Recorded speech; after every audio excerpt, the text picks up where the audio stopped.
ITR இது ITR, இது சர்வதேச தமிழ் வானொலி. இதன் மூலமாக பரவது தமிழ் மொழி. நல்ல நிகழ்வினை தருவது இதன் பணி. ஐடிஆர் இது ஐடிஆர்.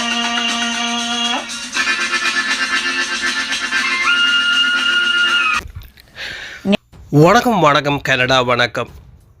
நீங்கள் கேட்டுக்கொண்டு இருப்பது சர்வதேச வானொலி தமிழ் பிரான்ஸ் மற்றும் கனடா யுகம் வானொலியூடாக வரும் நிகழ்ச்சி வரிசையில் அடுத்து வர இருப்பது ஒரு மணித்தியாலங்கள். நான் உங்களோடு பேசப் போகின்றேன். இந்த ஒரு மணித்தியாலத்தை எனக்கு தந்து உதவிய சர்வதேச வானொலி அதிபர் அவர்களுக்கு நன்றி சொல்லிக்கொண்டு இப்போது நிகழ்ச்சியில் எனக்கு தொழில்நுட்பத்தில் இணைந்து எனக்கு உதவி செய்து கொண்டிருக்கும் சகோதரி அறிவிச்சோலை ஆசிரியர் மதன அவர்களுக்கும் நன்றி சொல்லிக்கொண்டு நான் நிகழ்ச்சிகள் செல்லுகின்றேன். இன்று 2022 அதாவது ஒரு மாதத்தை கடந்து நாங்கள் 4வது நாளுக்குள் அடியெடுத்து வைத்திருக்கின்றோம். என்று வெள்ளிக்கிழமை என்பதால் ஒரு பக்தி பாடலோடு நான் நிகழ்ச்சிக்குள் செல்லுகின்றேன். சந்தோஷம் சாய் நாமம் மனதில் வைத்தால் வாழ்வில் ஒளி வீசும். ஷீரடிதான் என்றும் நினைவில் நிற்கும் சந்தோஷம். ஷீரடிதான் என்றும் நினைவில் நிற்கும் சந்தோஷம். சாய் நாமம் பாட வந்தேன் என்னுள் சந்தோஷம். சாய் நாமம் பாட வந்தேன் என்னுள் சந்தோஷம். உலகாளும் சாய் நாமம் சொன்னால் சந்தோஷம். சாய் நாமம் மனதில் வைத்தால் வாழ்வில் ஒளி வீசும்.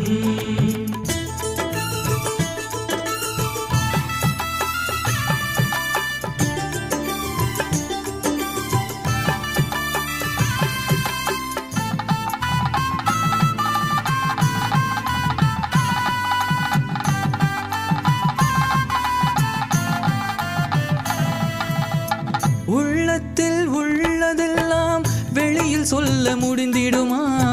உன்னிடத்தில் சொல்லாமல் வேறு எங்கு சொல்லணுமா? உள்ளத்தில் உள்ளதெல்லாம் வெளியில் சொல்ல முடிந்திடுமா? உன்னிடத்தில் சொல்லாமல் வேறு எங்கு சொல்லணுமா? உலகாளும் சத்குருவே சிவரூப நாயகனே, உலகை ஆளும் சத்குருவே சிவரூப நாயகனே. பாபா உன்னை வேண்டி நின்றோம் பார்த்து அருள வேண்டுமையா. பாபா உன்னை வேண்டி நின்றோம் பார்த்து அருள வேணுமையா. உலகாளும் சாய் நாமம் சொன்னால் சந்தோஷம். சாய் நாமம் மனதில் வைத்தால் வாழ்வில் ஒளி வீசும்.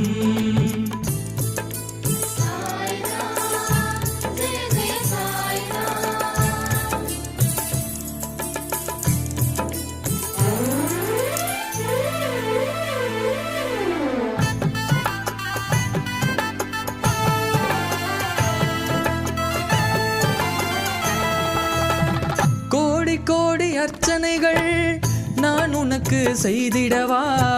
எந்தன் சோகம் கரைந்து போக நீயும் அருள் செய்திடவா? கோடி கோடி அர்ச்சனைகள் நான் உனக்கு செய்திடவா? எந்தன் சோகம் கரைந்து போக நீயும் அருள் செய்திடவா? தலையார் குடி நாயகனே குழந்தை உள்ளம் கொண்டவனே.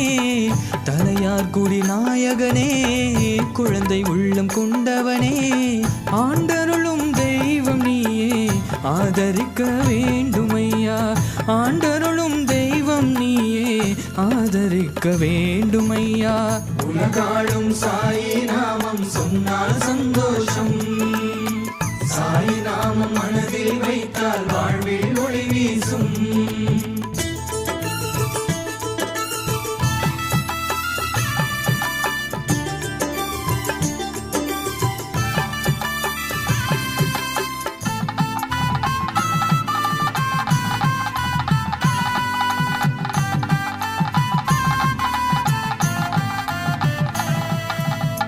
தீமை என்றும் தீண்டாவண்ணம் காத்தருள வேண்டுமையா.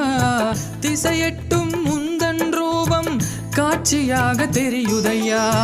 தீமை என்றும் தீண்டாவண்ணம் காத்தருள வேண்டுமையா. திசையட்டும் முந்தன் ரூபம் காட்சி காட்சியாக தெரியுதையா. சாயி நாமம் சொன்னாலே மனமகிழும். நீங்கள் இதுவரை கேட்டுக்கொண்டு இருப்பது சர்வதேச வானொலி தமிழ், பிரான்ஸ் மற்றும் கனடா யுகம் வானொலியூடாக நிகழ்ச்சிகள். அடுத்து வர இருப்பது ஓர் இசையும் கதையும்.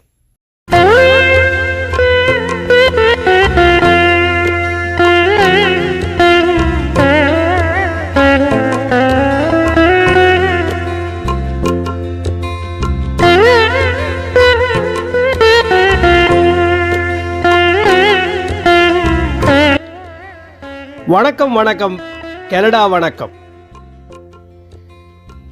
உங்கள் எல்லோரையும் சந்திப்பதில் நான் பெரும் மகிழ்ச்சி அடைகின்றேன். இது ஆர் மோகன் இளமகள் எழுதி அனுப்பிய ஓர் இசையும் கதையூடாக உங்கள் எல்லோரையும் சந்திக்கின்றேன். இசையும் கதையும் நலம் நாடுவது ஐத்தே. விடுதியின் மொட்டை மாடியில் ராகினி வானத்தை பார்த்து கொண்டிருந்தாள். வானத்தில் பௌர்ணமி நிலா அழகாக காட்சி அளித்துக் கொண்டிருந்தது. நிலவை சுற்றி நட்சத்திர கூட்டங்கள் மின்னிக் கொண்டிருந்தன. எவ்வளவு அழகான உலகம்! அழகுக்கு அழகு சேர்க்கும் பௌர்ணமி நிலவு, அதை சுற்றி ஆயிரம் ஆயிரம் நட்சத்திர கூட்டங்கள், நிலவை மறைத்து மறைத்து ஓடி விளையாடும் மேக கூட்டங்கள். இயற்கையின் அழகுக்கு நிகர் எதுவுமே இல்லை. இரவு கூட அழகுதானே.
அன்று சனிக்கிழமை என்பதால் அவளது பல்கலைக்கழக விடுதியில் பல மாணவிகள் தத்தமது ஊர்களுக்கு சென்றிருந்தார்கள்.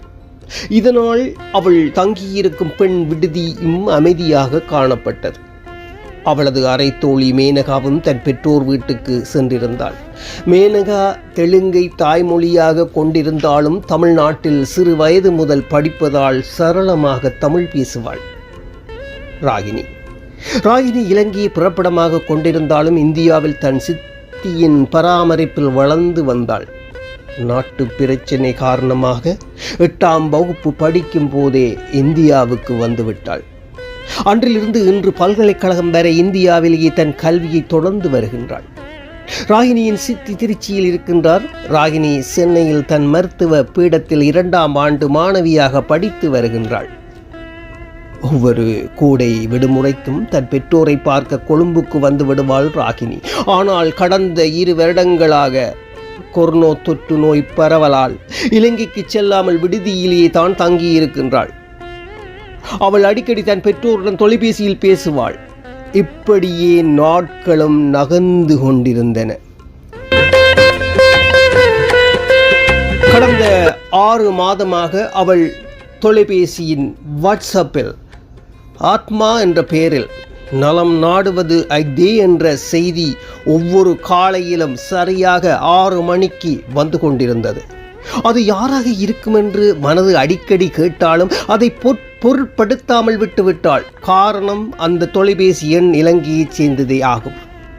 அவளுக்கு காலையில் எழும்பும் போது வாட்ஸ்அப் தவறாமல் ஆத்மா என்ற பெயரில் வரும் நலம் நாடுவது ஐதே என்ற செய்தியை வாசிக்க தவறுவதில்லை. அதை பார்க்கும் போதெல்லாம் ஒரு சிறு புன்னகையுடன் தான் எழும்புவாள். அதை பற்றி யாரிடம் விமர்சிக்க அவளுக்கு விருப்பமும் இல்லை, நேரமும் அதற்கு கிடைக்கவில்லை. இப்படி தனியாக சனிக்கிழமைகளில் விடுதி மொட்டை மாடியில் வந்து அமரும் போது மட்டுமே அதை பற்றி சிந்திப்பாள். ஆனால் கடந்த 3 கிழமையாக ஆத்மா என்ற பெயரில் காலை 6 மணிக்கு வரும் நலம் நாடுவது ஐதே என்ற வாட்ஸ்அப் செய்தி வராததால் ராகினி மனசு ஏங்கத்தான் செய்தது எனலாம். அவளது மனம் ஏனோ அந்த ஆத்மா என்ற பெயரில் வரும் வாட்ஸ்அப் செய்தியை பற்றி சிந்திக்க தொடங்கியது. யாராக இருக்கும்? இலங்கையில் என்னோடு படித்தவர்கள் யாராவது இப்படி செய்தி அனுப்புகின்றார்களா? ஆத்மா என்பது புனைப்பெயராக மட்டுமே இருக்கும் என்றெல்லாம் அவளது மனம் 1000 கேள்விகளை எழுப்பியது. விடை காண முடியாமல் அவளுக்கு குழப்பத்தில் தான் இருந்தாள். யாராவது நம்மை பற்றி அதிகம் நினைக்கும் போதே நமக்கும் அவர்களை பற்றி நினைக்க தோன்றும். இது என்ன அலைகளின் ஓட்டமோ காரணமாகும். இதைத்தான் டெலிபதி என்பார்களோ? அப்படியாயின் இப்போது எனக்கு ஆத்மா என எழுதுபவர் என்னை பற்றி நினைத்து கொண்டிருக்கின்றார் என்பதா என்றெல்லாம் அவள் மனம் அமைதியின்றி காணப்பட்டது.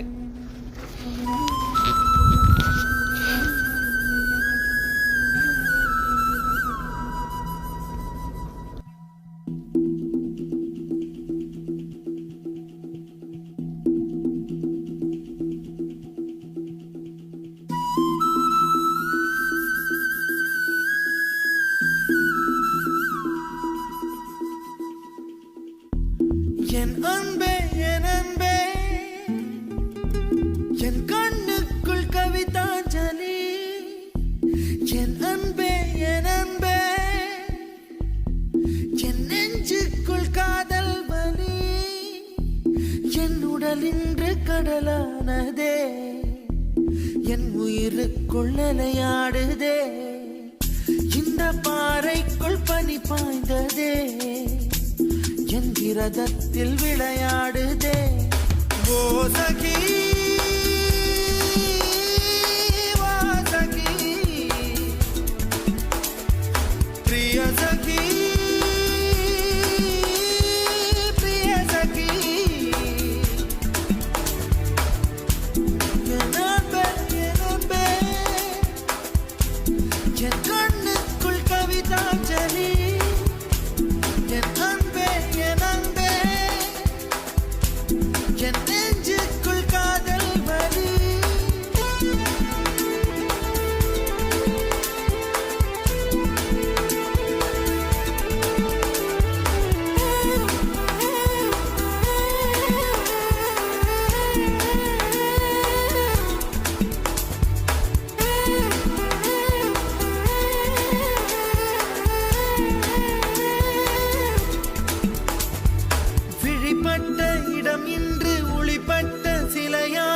இதுதானோ காதல் என்றறிந்தேன் அடி. புது பார்வை நீ பார்த்து புது வார்த்தை நீ பேசி இதயத்தை இடமாற செய்தாயடி. மெல்லிடை கொண்டு நடைகள் போடும் அழகான பெண்ணே, முப்படை கொண்டு என்னை சுற்றி வளைத்தாயடி. என் உறக்கத்தை திருடிச் சென்று உறவாடும் பூவே, உன் சிரிப்புக்குள் சிறை வைக்கிறாய். அட கொஞ்சம் கொஞ்சமாய் என்னை வாட்டினாய், கொஞ்சம் கொஞ்சமாய் என்னை மாற்றினாய், இதயத்தின் மறுபக்கம் நீ காட்டினாய். இனி என்ன சொல்லுவேன் என்று நான் அமுத நஞ்சையும் உண்டு, இனி ரெக்கையின்றியே நான் போவேன் வான் மீதிலே. ஓ சகி வாசகி பிரிய சகி பிரிய சகி. குழப்பமடைந்த மனதை சமாதானப்படுத்தவே ராகினி வானத்தை பார்த்தபடி அமைதியாக இருந்தாள். அப்படி இருந்தாலும் அவளது மனம் இலங்கையில் படித்த பாடசாலை நினைவுகளை ஆசை போடத்தான் தொடங்கியது. பசுமையான நினைவுகள். தன்னோடு படித்தவர்களின் பலரது பெயர்கள் கூட அவளுக்கு நினைவில்லாமல் போய்விட்டது. ஆனால் அவளால் சேகரை மட்டுமே மறக்கவே முடியவில்லை. சேகர் அவர் யாழ்ப்பாணத்தில் இருந்தபோது அவளது வீட்டுக்கு முன் வீட்டில் தான் இருந்தாள். இருவரும் ஒரே வயதுடையவர்கள். இருவரது பெற்றோர்களும் நல்ல நண்பர்களாக இருந்தார்கள். சிறு வயதில் 5ஆம் வகுப்பு வரை ஒரே பாடசாலையில் தான் இருவரும் படித்தார்கள். படிக்கும் போது சேரும் ராகினியும் நல்ல நண்பர்கள் ஆனார்கள். இருவரும் போட்டி போட்டு படிப்பில் விளையாட்டிலும் பல பரிசுகளை பெற்றார்கள். இருவரும் அயலவர்களோடு சேர்ந்து விளையாடுவார்கள். அப்போதெல்லாம் சேர் அவளை யாருக்கு விட்டு கொடுக்காமல் பேசுவான். தன் ராகினி என்றே சொல்லுவான். நான் தான் பெருசாக வந்து ராகினியை யாருக்கும் விட்டு கொடுக்க மாட்டேன் என்பான். அப்போதெல்லாம் சக மாணவர்கள் அவனை கேலி செய்தாலும் ராகினியும் அவன் நட்பை பெரிதும் மதித்தாள். இப்படியே நாட்கள் நகர்ந்து 5ஆம் வகுப்பு முடிந்து விட்டது. 6ஆம் வகுப்பு படிக்கும்போது ராகினியின் பெற்றோர்கள் கொழும்புக்கு இடம் மாறினார்கள்.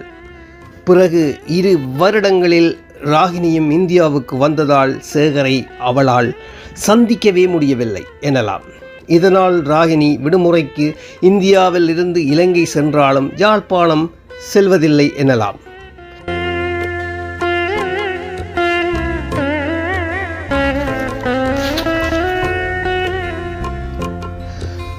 ராகினியின் மனம் ஏனோ அமைதி இழந்து காணப்பட்டது. அந்த நேரத்தில் அவளது தோழி சபீனா, ராகினி ராகினி உன்னை தேடி ஒருவர் வந்திருக்கிறார் என்றாள்.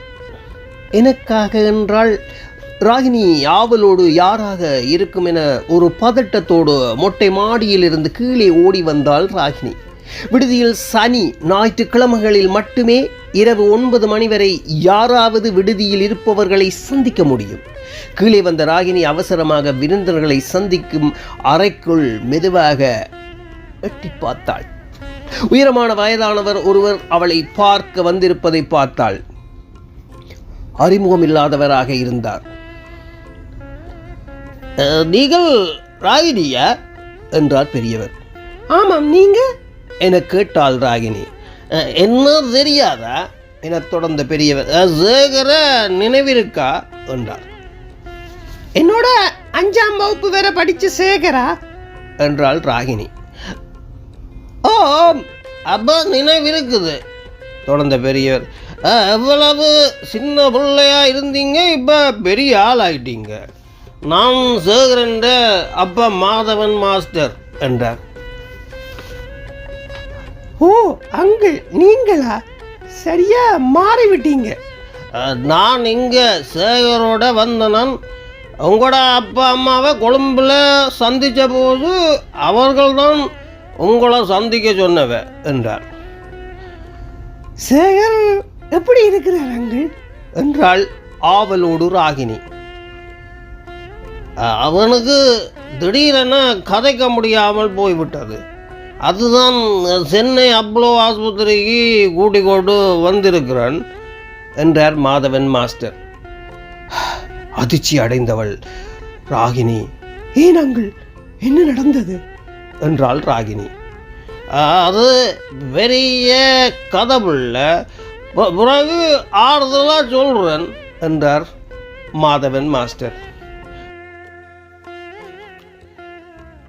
எப்படி நல்லா படித்தவன் என்று என தனக்குள் முணுமுணுத்தாள் ராகினி. மேலும் ஏதாவது பேசி மாதவன் அங்களை கவலைப்படுத்த கூடாது என நினைத்தாள் ராகினி. அங்குள், நாளைக்கு நீங்க தங்கி இருக்கும் இடத்துக்கு உங்களை வந்து பார்க்கிறேன் என்றாள் ராகினி. அவரும் விடைபெற்று சென்றார். மாதவன் மாஸ்டர் போன பிறகு மன சுமையோடு ராகினி தன் அறைக்குள் வந்து படுத்தாள். இரவு முழுவதும் நித்திரையின்றி தவித்தாள். அடிக்கடி சேகரின் நினைவுகள் அவளை வாட்டியது என்றே சொல்லலாம். காலையில் எழும்பியதும் உடனே மாதவன் மாஸ்டரை பார்க்க அவர் கொடுத்த விலாசத்துக்கு போனாள் ராகினி. மாதவன் மாஸ்டருக்கு வயதாகிவிட்டது என்பதை அவரின் நடை உணர்த்தியது. குட் மார்னிங் அங்கிள் என்றாள். அவரும் பதிலுக்கு குட் மார்னிங் என்றார். இருவரும் சிறிது நேரம் பழைய கதைகளை பற்றி பேசினார்கள். பிறகு ராகினி சேகரை பற்றி கேட்கத் தொடங்கினாள். மாதவன் மாஸ்டரும் சொல்லத் தொடங்கினார். சேகர் யாழ் பல்கலைக்கழகத்தில் வர்த்தக துறையில் படிக்கத் தொடங்கினான். 1ஆம் வருட பரீட்சை தொடங்கியது. ஒரு நாள் இரவு அவனது நண்பர்கள் இருவர் சேகரை தாங்கியபடி வீட்டுக்கு வந்தார். நானும் மனைவியும் பயந்து போய்விட்டோம். அப்போதுதான் அவனது நண்பன் உதயன் சொன்னார், சேகர் சில நாட்களாக போதை பொருள்களுக்கு அடிமையாகிவிட்டான்.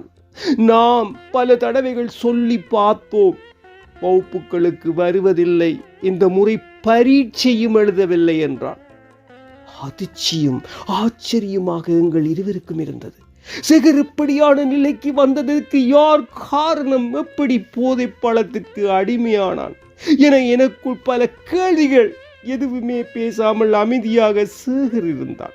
அதன் பின்பு அவன் போதை முடிந்து பேசுவான் என எதிர்பார்த்தோம்.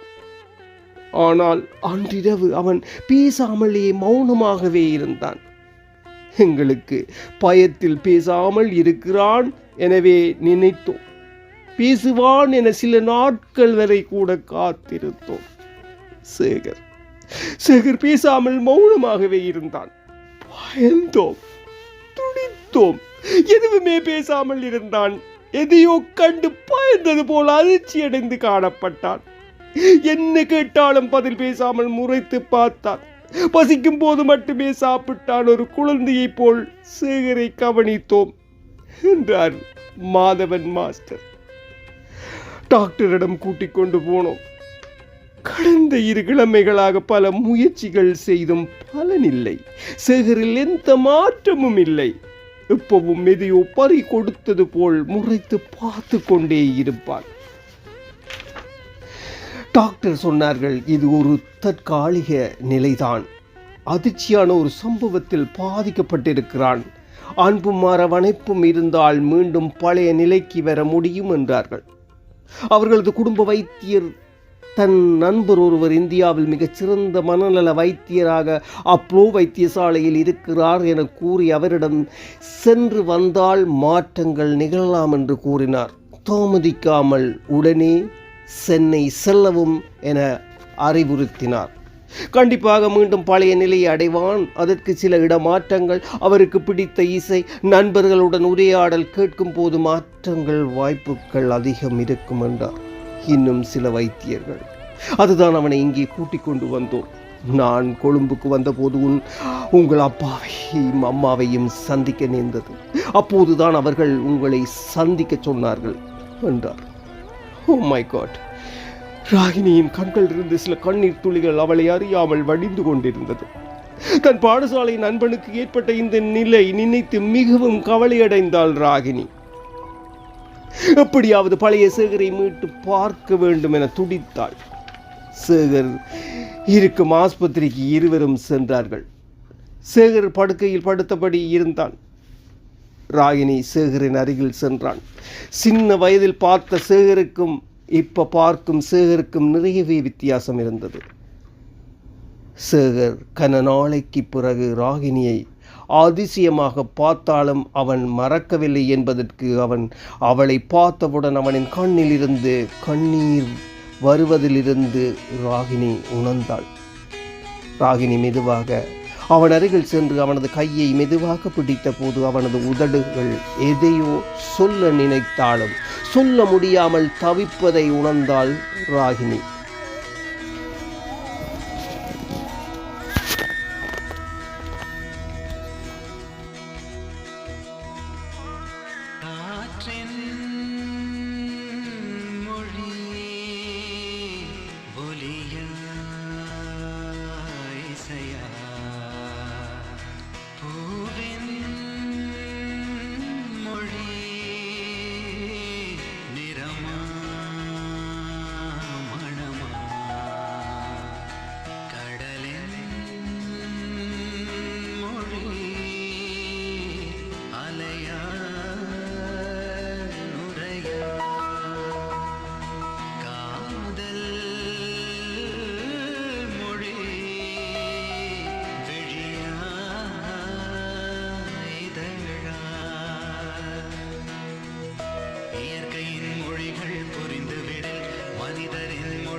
பேசும்போது திசைகள் கிடையாது, காதல் பேசும்போது மொழிகள் கிடையாது. பேசும் வார்த்தை போல மௌனம் புரியாது, கண்கள் பேசும் வார்த்தை கடவுள் அறியாது.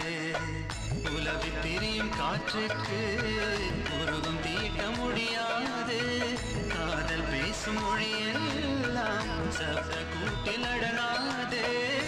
இயற்கையின் மொழிகள் புரிந்துவிடில் மனிதரின் மொழிகள் தேவையில்லை, இதயத்தின் மொழிகள் புரிந்துவிடில் மனிதர்க்கு மொழியே தேவையில்லை. காற்றின்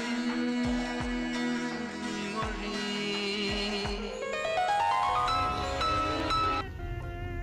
அவனது கண்ணீரை துடைத்துவிட்டு ராகினி, நான் தான் ராகினி, உங்களோட 5ஆம் வகுப்பு வேற படித்தேன் என்றாள் ராகினி.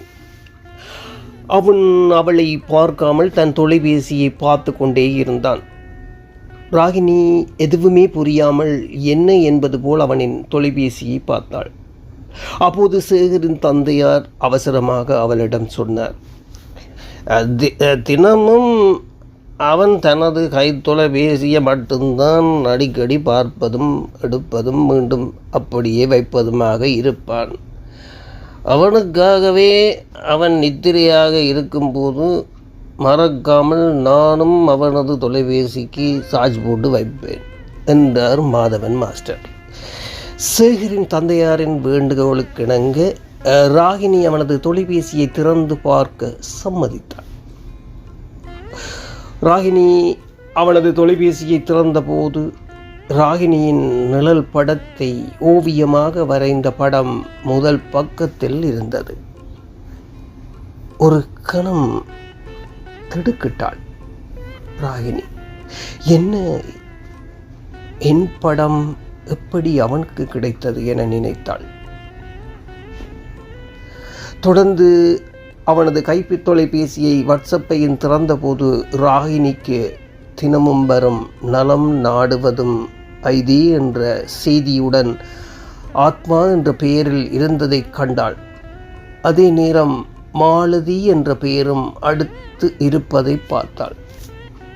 இத்தனை வருடங்களாக நாம் சந்திக்காத போது சேகரின் மனதில் நான் இருப்பதை நினைத்து ஆச்சரியம் ஒருபுறம், அதிர்ச்சி மறுபுறம் தன்னை சுதாகரித்தாள் ராகினி. அங்கிள், கவலைப்படாதீங்க, விரைவில் சேகரை குணப்படுத்த முடியும் என்ற நம்பிக்கை இருங்க. மீண்டும் நீங்கள் பழைய சேருடன் தான் திரும்பி போவீங்க என்றார். மாதவன் மாஸ்டரும் மகிழ்ச்சி அடைந்தார். மீண்டும் பழைய சேகர் கிடைப்பான் என நினைத்து ஓரளவு நிம்மதி பெருமூச்சு விட்டார். பல்கலைக்கழகத்திற்கு போக வேண்டும் என கூறி ராகினி அங்கிருந்து கிளம்பினாள். அவள் உடல் மட்டுமே நடக்கத் தொடங்கியது. ஆனால் அவளது மனமெல்லாம் சேகரிடம் எப்படி என் தொலைபேசி எண் கிடைத்தது, எப்படி என் நிழல் படத்தை அவ்வளவு அழகாக ஓவியமாக வரைந்திருக்கிறான், சேருக்குள் நான் இருக்கிறேனா என்பதற்கு விடை கிடைக்காமல் நடக்கத் தொடங்கினாள். என்ன ஐசு, உங்க வீட்டு நினைச்சு அழுவுறியா? என்னால உனக்கு எவ்வளவு கஷ்டம்.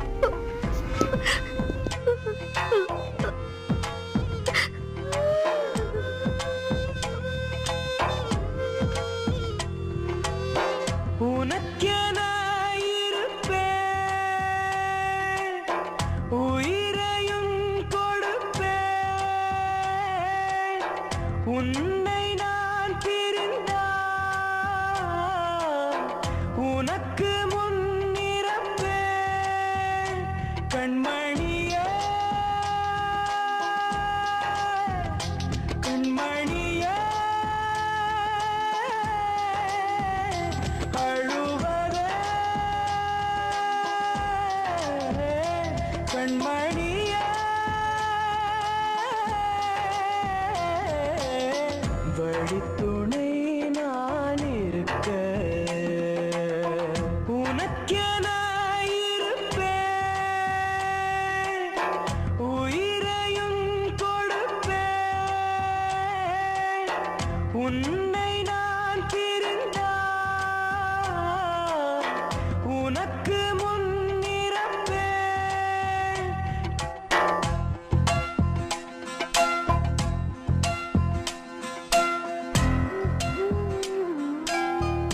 ஏண்டா, யார் வா? படம் விட்டாச்சு, ஏஞ்சி போங்க, வாங்க போங்க.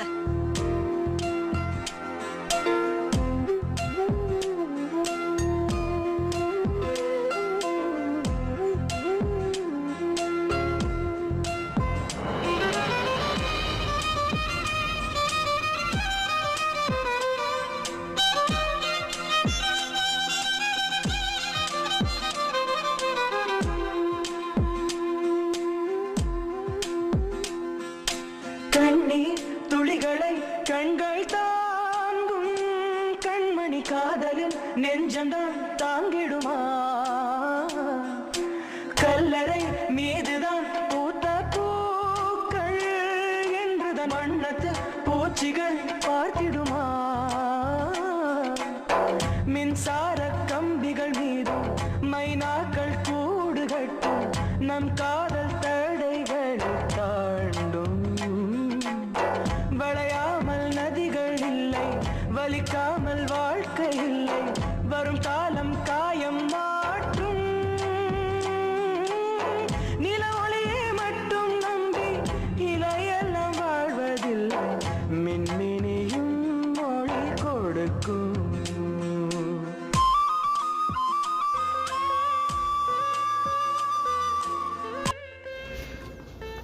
விடுதிக்கு வகுப்பு முடித்து திரும்பினாள். ராகினி நினைத்து நினைத்து பார்த்தாள். அப்போது அவளின் அரை தோழி மேனகா வந்தாள். என்ன ஒரே சோகமாயிருக்கிறாய் என்றாள். பதிலுக்கு அவளும் ஒன்றுமில்ல, கொஞ்சம் களைப்பாயிருக்கு, அவ்வளவுதான் என்று சொல்லி சமாளித்தாள். ராகினி ஏதோ நினைத்தவளாக மாலதியின் அறைக்கு சென்றாள். மாலதியும் இலங்கையை புறப்படமாக கொண்டவள்தான். மாலதி ராகினியை பார்த்ததும் ஒரு விதமான பதட்டத்துடன் என்ன என்ன ராகினி என்றாள். அப்போது மாலதி சிறு கலக்கத்துடன் சோகமாகவே காணப்பட்டதை உணர்ந்தாள் ராகினி. உனக்கு சேகர தெரியுமா என்றாள். மாலதியும் ஒருவித பயத்துடன் உன்னோட படித்த சேகர நான் இன்னும் நேரில் பார்த்ததில்லை, ஆனால் தெரியும் என்றாள் மாலதி. எப்படி என்றாள் ராகினி. நான் நான் எல்லாம் சொல்லுறேன், ஆனால் என்ன என்ன மன்னிச்சு விடு ராகினி என்றாள் மாலதி.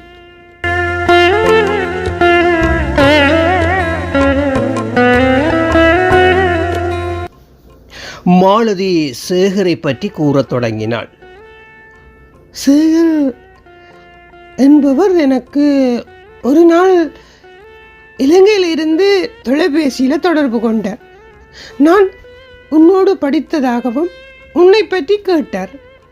உன்னோடு பேச வேண்டும் என கேட்டு என்னிடம் உன் தொலைபேசி எண்ணை கேட்டார். அவ்வளவுதான் என்றாள் மாலதி. பிறகு என்ன நடந்தது என அவசரப்பட்டு கேட்டாள் ராகினி. பிறகு சில மாதங்களுக்கு பின் உன் புகைப்படம் கேட்டார். நான் என்னோடு நீயும் இருக்கும் ஒரு புகைப்படத்தை அனுப்பினேன். பிறகு உன்னை பற்றி கேட்டு கேட்டு என்னுடன் தொடர்பு கொண்டார். நாம் இருவரும் அடிக்கடி தொலைபேசியில் பேசுவோம், நல்ல நண்பர்களானோம். ஆனால் நாட்கள் செல்ல செல்ல எனக்குள் சேகரை பற்றிய நினைவுகளை நினைக்கத் தொடங்கினேன். அவனோடு பேசும்போதெல்லாம் ஒரு விதமான சந்தோஷத்தையும் உணரத் தொடங்கினேன். ஆனால் அவனோ தொலைபேசியில் பேசும் போதெல்லாம் உன்னை பற்றியே அடிக்கடி கேட்பான். தன் படிப்பு முடிந்ததும் உன்னை சந்தித்து தன் காதலை சொல்வேன் என அடிக்கடி கூறுவான்.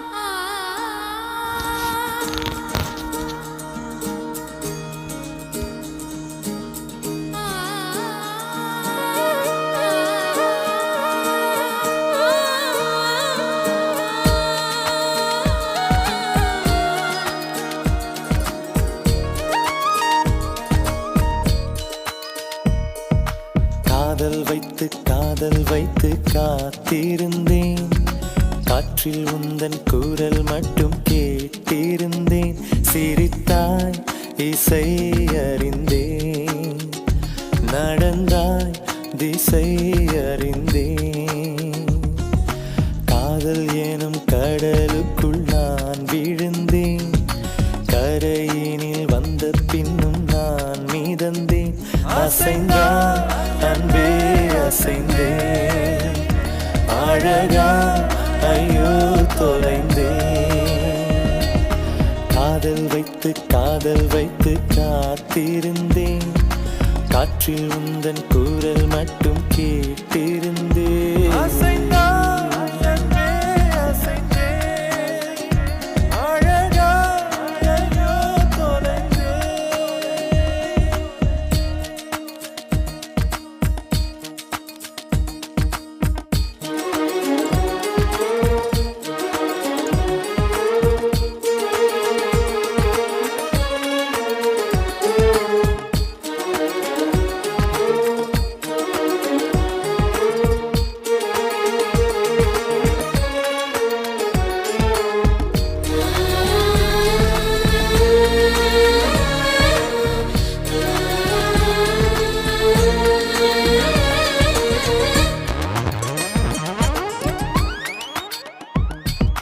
தேவதை கதை கேட்ட போதெல்லாம் நிஜம் என்று நினைக்கவில்லை.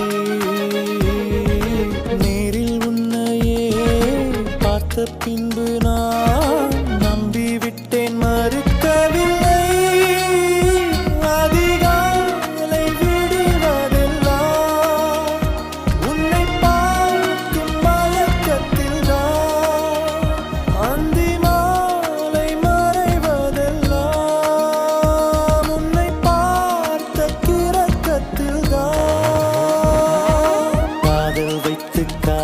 வைத்து காத்திருந்தேன். காற்றில் உந்தன் குரல் மட்டும் கேட்டிருந்தேன். அசைந்தாய் அன்பே அசைந்தேன். அழகாயோ தொலைந்தேன்.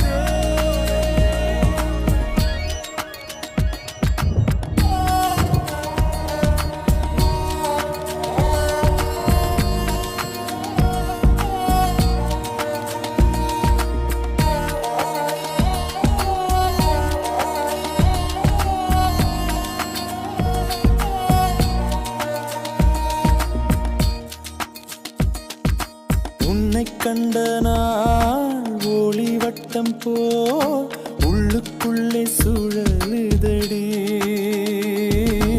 உன்னிடத்தில் நான் பேசியதெல்லாம் உயிருக்குள் ஒலிக்குதடி.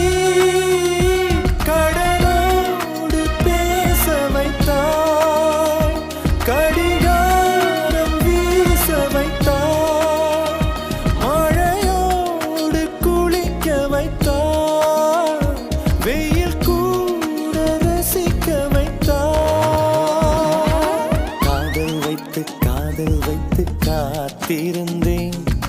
காற்றில் உந்தன் குரல் மட்டும் கேட்டிருந்தேன்.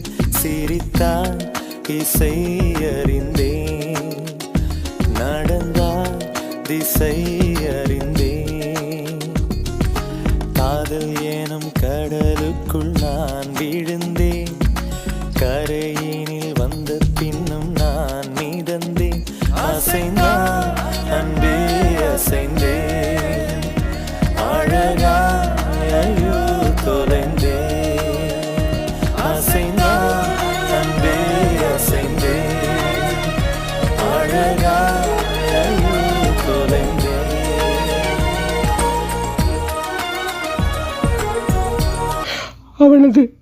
அவனது குரலும் அவனது பேச்சும் என்னை கவர்ந்தது. என்னை அறியாமல் நான் அவனை காதலிக்கத் தொடங்கினேன். என் காதல் தோற்றுவிடக்கூடாது என கருதினேன். அப்போது நான் தான் அவனிடம் உனக்கு எங்கே ஒரு காதலன் இருப்பதாக பொய் சொன்னேன். அவனால் ஏற்றுக்கொள்ள முடியவில்லை. அதற்கு பின்னால் நான் தொலைபேசியில் பல தடவைகள் தொடர்பு கொள்ள நினைத்த போதெல்லாம் அவன் தொலைபேசி தொடர்பின்றி இருந்தது. அவனுக்கு பல குறுஞ்செய்திகளும் அனுப்பினேன். எதற்கும் பதில் இல்லை. பதிலின்றி நானும் தவித்தேன். இதெல்லாம் எப்போது நடந்தது என்றாள் ராகினி. போன மாதம் என்றாள் மாலதி. உனக்கு சேகரை பற்றி ஏதாவது தகவல் தெரியுமா ராகினி? ப்ளீஸ், எனக்கு அவன் வேணும். சேகரின்றி என்னால் வாழ முடியாது என மாலதி அழத் தொடங்கினாள். ராகினி மௌனமாகவே இருந்தாள். என்ன மன்னித்து விடு ராகினி. உன்னை காதலிக்கும் சேகரை எனக்கு விட்டு கொடுப்பாயா என மாலதி கெஞ்சி கேட்டபடி அழுதாள்.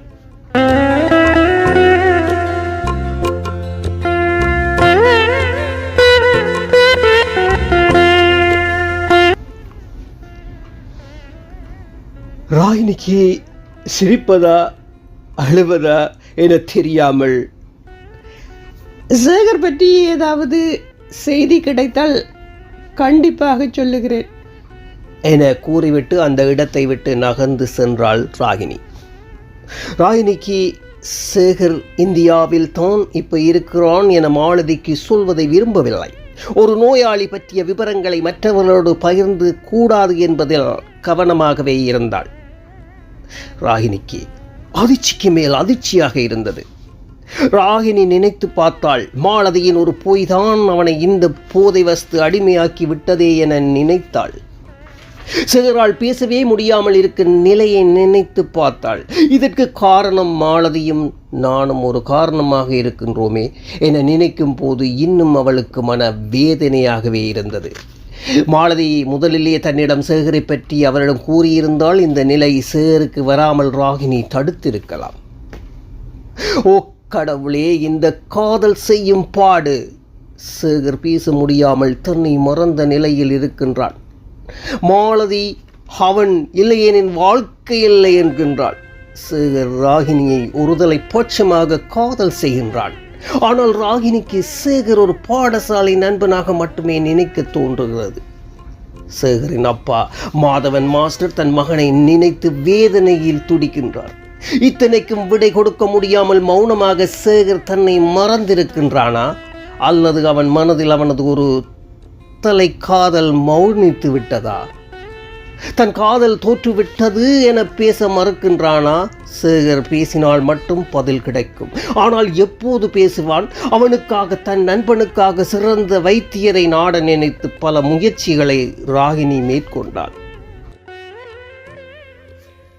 ஓ கடவுளே, இந்த காதல் என்ற நாடகம் சேகரின் உணர்வுகளை அமைதியாக்கிவிட்டதே என நினைத்தாள்.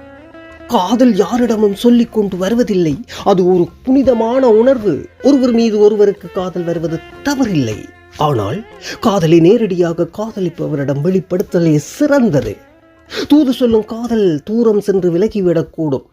தூது செல்லும் காதல் தூரம் சென்று விலகிவிடக்கூடும். தூது சொல்லும் காதல் பல நேரங்களில் தோல்வியில் தான் முடிவடைந்து விடுகிறது. சங்க இலக்கியங்களில் ஒரு தலைப்பட்சமாக காதலிப்பவர்கள் மடல் ஏறுதல் மூலம் தம் காதலை வெளிப்படுத்தி இருக்கிறார்கள். ஆனால் அந்த காலத்தில் ஆண்கள் மட்டுமே இத்தகைய மடல் ஏறுதல் மூலம் தமது ஒரு தலைப்பட்சமான காதலை வெளிப்படுத்தி இருக்கிறார்கள். சேகர் ராகினிக்கு வாட்ஸ்அப் மூலம் நலம் நாடுவது ஐதி என எழுதிய போதெல்லாம் பதில் எழுத நினைக்காத ராகினி இனி உன் நலம் நாடுவது ஐதி, இப்படிக்கு உன் நட்பின் ஆத்மா என எழுத வேண்டும் என நினைத்தாள்.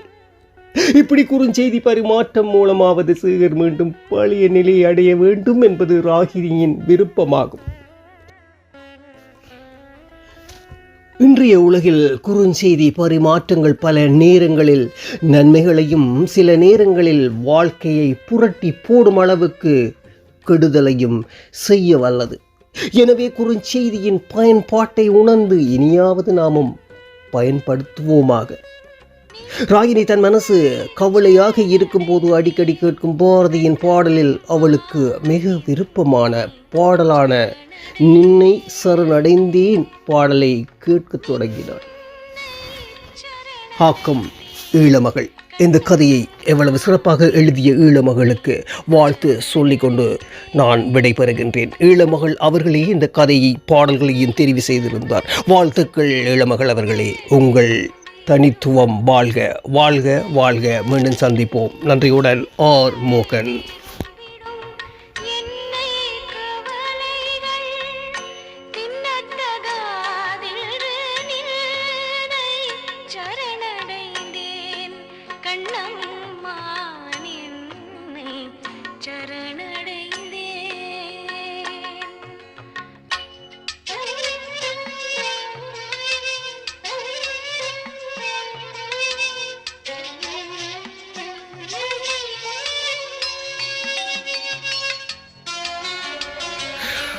உலகத்தில் இருக்கும் என் அன்பு உள்ளங்கள் எல்லோருக்கும் என்று பிறந்திருக்கின்ற இந்த நத்தார் நாளில் நத்தார் வாழ்த்துக்கள் உங்கள் எல்லோருக்கும் சொல்லிக்கொண்டு விடைபெறுகின்றேன்.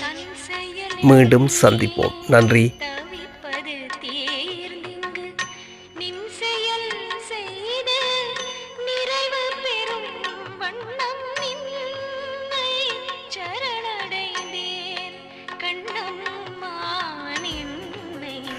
நீங்கள் இதுவரை கேட்டுக்கொண்டு இருப்பது சர்வதேச வானொலி தமிழ், பிரான்ஸ் மற்றும் கனடா யுகம் வானொலியூடாக நிகழ்ச்சிகள்.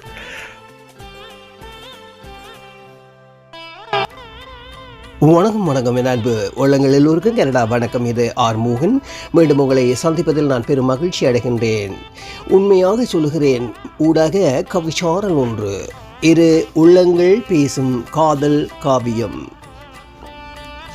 இரா காலத்தில் என் நினைவுகள் எல்லாம் என் நேசரை பற்றிய கனவுகள். இரா காலத்தில் என் நினைவுகள் எல்லாம் என் நேசரை பற்றிய கனவுகள். என் நேசரே, என் நீர் எங்கே இருக்கின்றீர்? எனக்கு சொல்லும். நான் காத்திருக்கிறேன், ஒரு செய்தி வருமா என்று பார்த்தேன், பதில் வரவில்லை. என் நேசரே, நீர் எங்கே இருக்கின்றீர்? எனக்கு சொல்லும், நான் காத்திருக்கிறேன். ஒரு செய்தி வருமா என்று பார்த்தேன், பதில் வரவில்லை. நான் எழுந்து வீதிகளிலும் தெருக்களிலும் திரிந்தேன், என் நேசரை அங்கும் அவரை காணவில்லை. நான் எழுந்து வீதிகளிலும் தெருக்களிலும் திரிந்தேன், என் நேசரை அங்கும் அவரை காணவில்லை. என் கண்களில் இருந்து கண்ணீரில் தாரை சாரையாக வடிந்து தலைகை நனைத்து அப்படியே நித்திரைக்குள் சென்று விட்டேன்.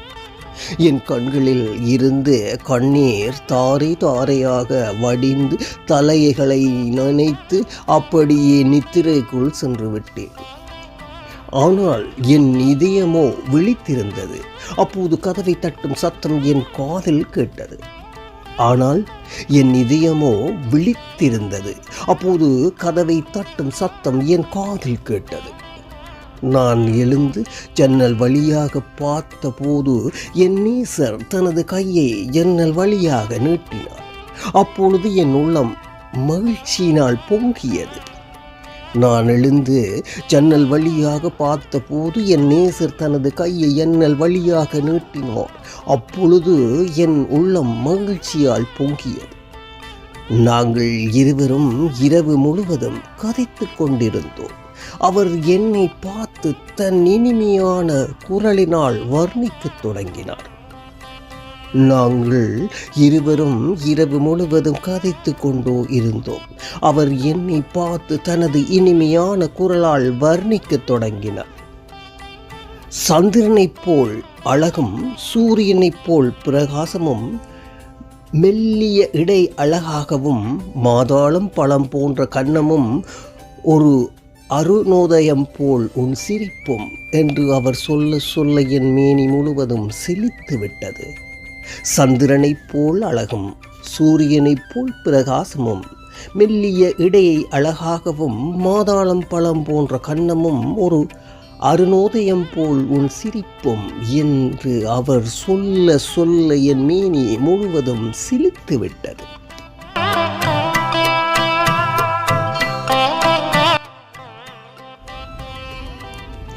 என் அன்பே, நீர் எவ்வளவு அழகாக இருக்கின்றாய். என் நினைவுகள் எல்லாம் உன்னை பற்றியதுதான். நாங்கள் சுற்றித் திரிந்த நாட்கள் நீங்காத நினைவுகள். அப்பொழுது நான் அவரை பார்த்து சொன்னேன், நீங்கள் என் மேல் எவ்வளவு அன்பு வைத்திருக்கிறீர்கள். நீங்கள் எனக்கு கிடைத்த பொக்கிஷம். எங்கள் காதலை யாராலும் பிரிக்க முடியாது. நாங்கள் அன்பினால் பிணைக்கப்பட்டோம். அப்போது ஒரு பாடல் கேட்டது. என் அன்பே, நீர் எவ்வளவு அழகாக இருக்கின்றாய். என் நினைவுகள் எல்லாம் உன்னை பற்றியதுதான். நாங்கள் சுற்றித் திரிந்த நாட்கள் நீங்காத நினைவுகள். அப்பொழுது நான் அவரை பார்த்து சொன்னேன், நீங்கள் என் மேல் எவ்வளவு அன்பு வைத்திருக்கின்றீர்கள். நீங்கள் எனக்கு கிடைத்த பொக்கிஷம். எங்கள் காதலை யாராலும் பிரிக்க முடியாது. நாங்கள் அன்பினால் பிணைக்கப்பட்டோம். அப்போது ஒரு பாடல் கேட்டது.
கண்ணிரண்டும் தான் மயங்க என்ன தவம் செய்தேனோ என்னவென்று சொல்ல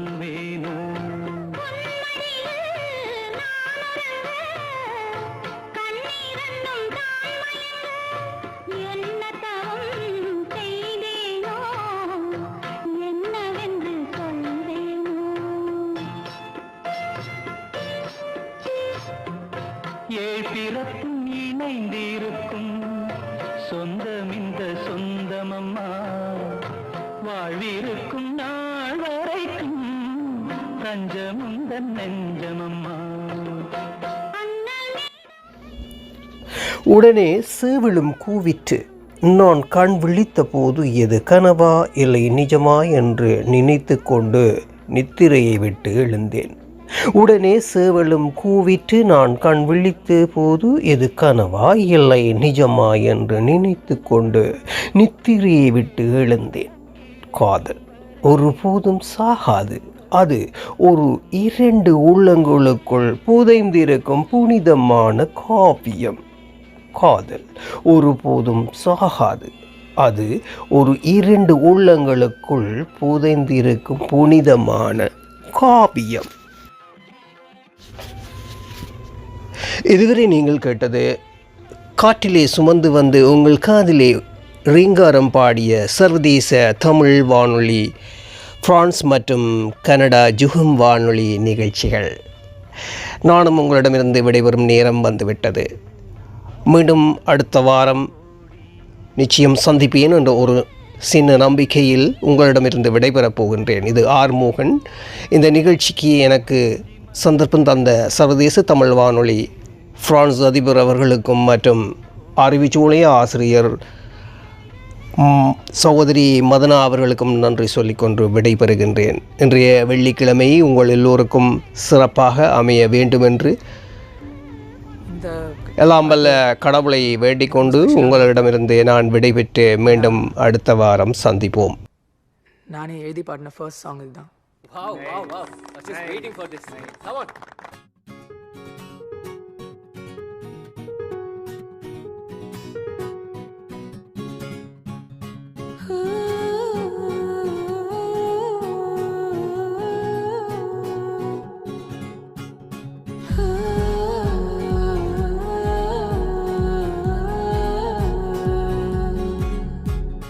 தூரதேசத்தில் தொலைந்தாயோ கண்மணி, உன்னை தேடி கண்டதும் என் கண்ணெல்லாம் மின்மினி. பின்னோக்கி காலம் போகும் என உன் மன்னிப்பை கூ